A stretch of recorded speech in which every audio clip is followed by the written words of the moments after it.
Hello friends, welcome to Rathi's kitchen. நான் உங்கள் ஏமா பேசுகிறேன்.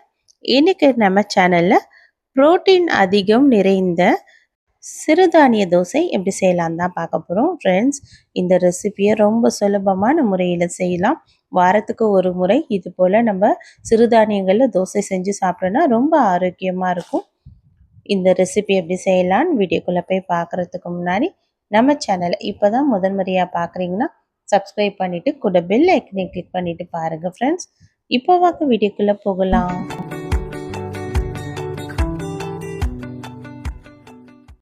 ஃப்ரெண்ட்ஸ், இந்த சிறுதானியம் செய்கிறதுக்காக இப்போ ஒரு பாத்திரத்தில் ஒரு கப் அளவுக்கு சோளம் சேர்த்துக்கிறேன், வெள்ளை சோளம்.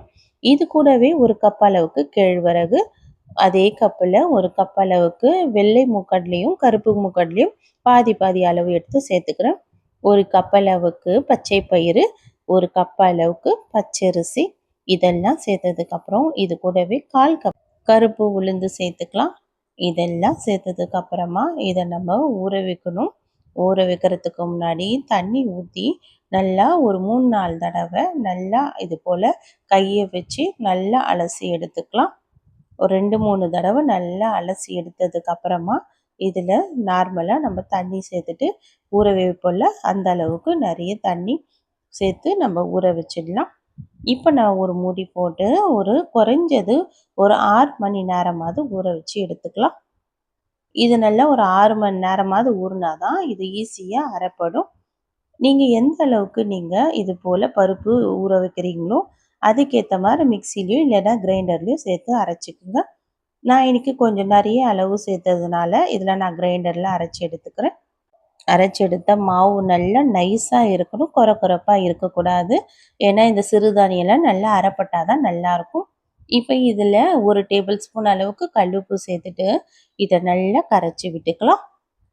இந்த மாவுக்கேற்ற உப்பு சேர்த்துட்டு நல்லா கையை வச்சு இது போல் நல்லா கரைச்சி விட்டுக்குங்க. உங்களுக்கு தேவைப்பட்டதுன்னா கரண்டியை கூட வச்சு நீங்கள் கரைச்சி விட்டுக்கலாம்.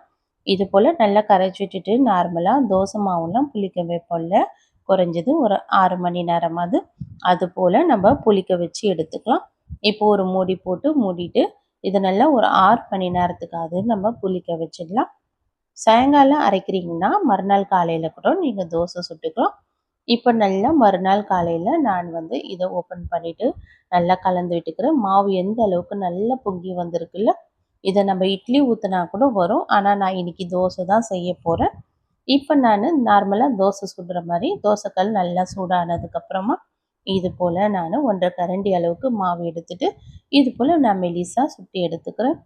நல்லா நைஸாக நமக்கு தோசை சாப்பிட்றது போலவே தான் இருக்கும். இதோட டேஸ்ட்டு கூட எண்ணெயோ இல்லைன்னா நெய்யோ சேர்த்துட்டு இது போல் நம்ம சவந்ததுக்கப்புறம் தோசையை திருப்பி போட்டுக்கலாம்.